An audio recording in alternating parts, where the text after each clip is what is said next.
All right, hello and welcome to the Devstream 107 breakdown. So today we got a lot of good news, mostly about things that we had already heard about that are still coming or being worked on, or some further news about that stuff. And first and foremost, this was some things that were thrown around on Twitter. These were the Captura tools. So Captura is receiving a lot of support.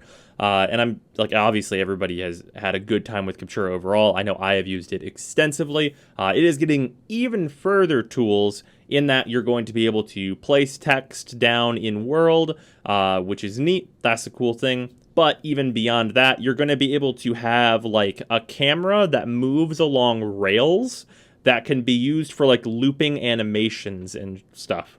So that is a lot. And also, like, between camera points, it'll be able to, like, change between different filters. And on Cetus, change between, like, day and night and stuff. There's going to be a lot of cool shit going on there. With that, I think D has actually taken Captura so far that there's only one logical place to go beyond that. Because they have, like, the panning camera and all this awesome stuff now. The only logical, even possible further step after this, I think, is that you'd be able to be in Captura and, like, start a record of your actions and, like, your enemies and stuff. And basically, like, say you're a Rhino with a Galatine. Cut through a bunch of dudes while you're in, like, this mode, and then stop it and be able to rewind through those animations. That is, like, the only potential further thing, based on the amount of tools they're adding to Captura, that they showed off. They're not adding that thing I just said, because that's insane. Like, that is a crazy amount of work, and of course I'd appreciate it, but that's the only potential place where that could even go to get better than what it's going to be. I'm just trying to exemplify that. So that'll be super dope. I can't wait for that. I'm going to use that a ton. That's awesome. Beyond that, Sheldon was ambushed with the "when are we getting endless Kuva farming?" And he was like, we didn't do that? So that's coming. He said that he's going to try and do a developer workshop for that, so I can't wait for that. That's going to be cool. That's been a thing the community's been asking about for a while, because, of course, regular Kuva farming can get very old. So that's going to be super dope. Everybody that farms Kuva is going to be into that. There's no downside there. Can't wait for that developer workshop. It'll probably be pretty cut and dry, and then we'll get it in the game if I had to take a guess. So that's cool. Other things that are also just blatant improvements to the game are arcane changes. So with this, I'm going to show this real quick. It's going to be changed from what it is now, which is you can install arcanes in helmets and Syndanas, to just being slots on your loadout. These are going to be available starting at MR5, which is fine because you shouldn't be getting arcanes before MR5. And, like, it's just better in every conceivable way. You're no longer going to have these arcane effects, which are sometimes very powerful, tied to your cosmetic choices. So if you are like me, have like a set of Energize on your Udyat Syndana, that is now not a thing that you just have to put on everything because you don't want to constantly be switching your fucking Energize set between a bunch of Syndanas that look good per Warframe. Because then, for me, the personal problem I would have is I'd be like, well, I'm going to use this on Ember, and she looks good with the Udyat, but if I wanted to use this Energize set on, like, Nova, I'd really prefer a different Syndana here, and it just cleans up the fashion problems. So any buffs to fashion are pretty much the greatest. This is also going to apply to Zaws and Operators, in that on a Zaw, it's just going to be in the loadout for the Zaw itself, and then on Operators, it is just going to be in that customized menu for Operators where you would equip your amp and stuff. So that is all going to be fucking awesome. Then we got some info on the Nodachi, which is the big katana, and they said they're still trying to come up with like a formal name for it, but as far as I'm aware, big fucking katanas are called Nodachi, so I just wrote that down in the notes. I don't know. So that's cool. We got some art for that, which looks like this.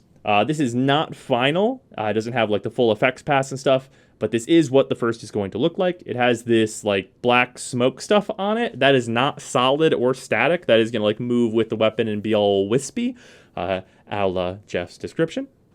So that should be pretty cool. I hope this weapon is what I think it is, which is basically just a large, almost heavy weapon, in that it's a large weapon like a greatsword, except for you can swing it fast. That's like that, and a good stance is all I could really ask from this weapon, and I hope it's that. So that's neat. Cool stuff on that coming. Other things that are coming, specifically one of these people are going to be very excited about, is we're going to have new Zaws, which are going to be katanas, and big scythes. So the scythe that they showed was actually like a decent size. So here's hoping that a big scythe being a Zaw can fix the problem of scythes not being great. So that'll be awesome. Those are going to be available in Cetus. Those are going to be Cetus Zaws, which we'll get to why I'm distinguishing a Cetus Zaw in a little bit here. And then we got some more of the spider tank animations and some of their models in game.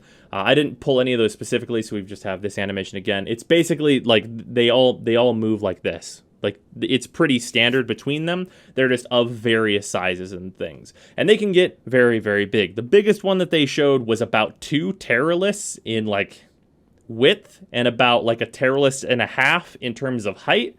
So it's a big boy, and those are going to be in the Venus open world for sure, because they're not going to fit anywhere else, first and foremost. They're just, you can't fit them there. Some of the smaller ones, because they did range and size pretty dramatically, are probably going to be seen in regular missions, but it's hard to say. So that's neat. I can't wait for those enemies because they're very interesting. Although I know a lot of people with some arachnophobia are going to be not very happy with those. But don't worry, get an Ignis. It's fine. Just burn it all down. And then beyond that, there was some weird news in that. So the Dark Sector stuff that they showed, they basically decided that they're not going to tie what they showed to the Dark Sector system because it doesn't feel like it's really in the actual vein of what Dark Sectors used to be, which is a more competitive thing. So instead, they're kind of retooling it and branching it out into its own, like, speedrun leaderboard-based thing, a more arcade-type mode, which I think is probably a good decision. But, again, I have the same worry that this won't be super rewarding and maybe, like, people won't play it because of that. Obviously, we're going to have to wait and see until it actually gets into the game, but that does mean that that is no longer Dark Sectors coming back. Dark Sectors are now going to be something else entirely. That being said, a new game mode is a new game mode, so whatever. I'm interested to try it at the very, very least.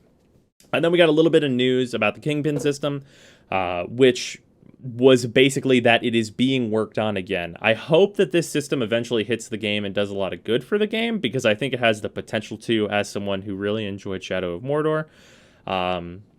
Like, there's a lot of potential for that in, like, the Warframe formula if they do it right. So I'm just being hopeful that the Kingpin system turns out to be good.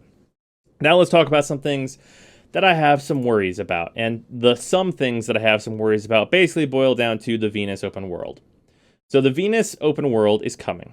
It is, like, early, like, this half of this year, I'm going to say. We don't have, like, an actual date for it, but I'm going to say it's going to be this front half of the year that we're going to get this. It is a terraform. It is a planet that is in the middle of being terraformed. Essentially, is kind of the play for it, I suppose. And it looks pretty cool. It's got, like, these machines that are making these big, gigantic floating glaciers, and then they come crashing down and fucking cool everything off, because obviously Venus would be naturally very hot and is instead being frozen as shit. So that's a really neat aesthetic. They said they kind of wanted the landscapes to kind of look like a metal cover, which I'm super into, because that's a lot of cool shit happening there. But instead of day and night on the plains, it's instead going to have, like, kind of one daytime with, like, a rotating light source. And what's going to determine, like, the passage of time would be, like, storms that happen, which I would assume would fall in line with, like, the big floating glaciers, like, being destroyed and all kinds of cool fucking shit. So that all seems awesome. The setting is dope. All of, like, the lore implications of that, of, like, the Orokin starting up this terraforming and then the Orokin getting fucking murdered, and then the Corpus coming in to try and start that shit up again. That stuff's all really cool. We got a little bit of a hint that Nevanyo might be in charge of this area, much like Vahek is basically in charge of the plains. There's a lot of potential there. And then we come to the points that I'm worried about, and they are two things. One is that this is a much larger area than the plains. The dev said that it is maybe even 3 times the size of the plains of Eidolon. And I see a problem there. I see a big problem there in that the plains at its current size doesn't really have enough compelling stuff to do. It has a problem with running through dead air and not like having a lot to do when you're between objectives. You're just going from this place to this place. And what's in between is not like an interesting landscape. It's just running or teleporting or flying, which is not great.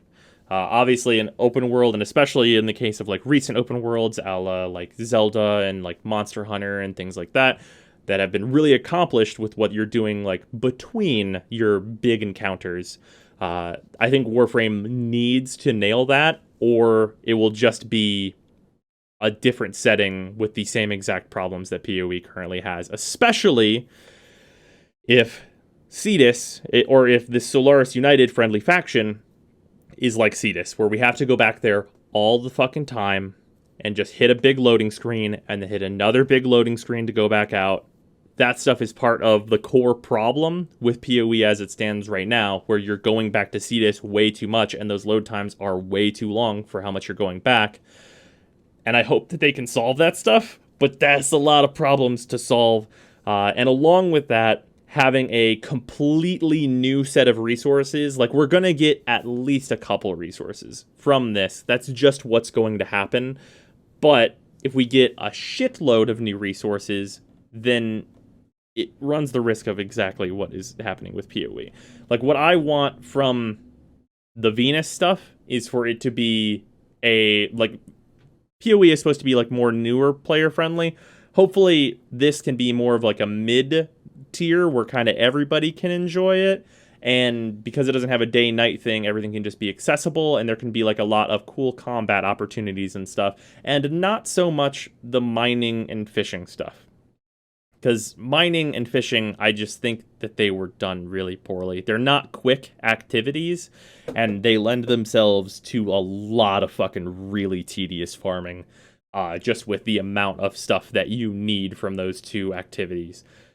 So it just worries me on a base level. There's a lot of good concepts with the Venus open world, but I'm super worried that it's going to be just even more dead air and then just a bunch of new resources that require some new specific tool that is going to be just hours and hours doing the exact same thing like a million times in a row, like mining rocks, which I would really rather not see that happen. I would like this to be fantastic. I think there's potential for that. And to go back to the Zaws thing, I was differentiating between Cetus Zaws and non-Cetus Zaws. The Solaris United is very, very clearly, based on the video they showed of the town, which is this, it is very clearly, in this second shot here, that there are going to be gun Zaws. Look at that shop in the back. That's gun Zaws. Like, that shop is going to sell gun Zaws. Do you see how those guns are just a little bit different from one another? That's totally what that shop is. That's 1,000,000% what that is. That's absolutely going to be gun Zaws. Like 100% of the time, that's what that is. So we're likely to see another wave of Exodia to go with those and all that business. But yeah, like that asset, that like scrolling a bunch of guns asset, that's totally what that is. They wouldn't have made it otherwise. There's no other reason to make that asset other than if you're going to do gun Zaws. So that's what that is. I'm very confident that that is exactly what that is, and I'm hoping we get that because that would be kind of neat. But yeah, anyway, as you can see, I may be kind of losing my voice. So I'm going to end it here. Hope you guys enjoyed this, and I will see you tomorrow.